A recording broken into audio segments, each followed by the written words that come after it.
This is the Lone Crater YouTube. We hope this video helps. You start by getting your music file and routing ready. Pick a licensed or royalty-free track, then create two inputs, your mic and the music source. Once done, install or enable an audio routing tool or virtual cable so the music appears as a separate input in your streaming app.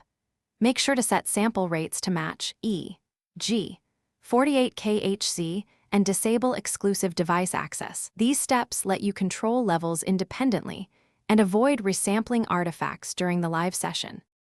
You now bring the music into your stream, add it as a distinct source in OBS or your encoder, then route it to a dedicated audio track.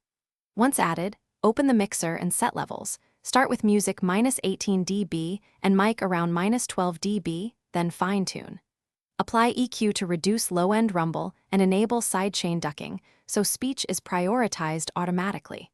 Also insert a compressor and limiter on the music track to tame peaks. This prevents sudden loudness that can disturb your audience. You finish by testing. Run a short private stream or record and listen on good headphones to confirm balance and sync. Make sure audio meters show headroom, adjust latency settings, or add a buffer if music lags behind voice. If the music is too loud or cuts out, recheck virtual cable routing, matching sample rates, and any mute automation or hotkeys.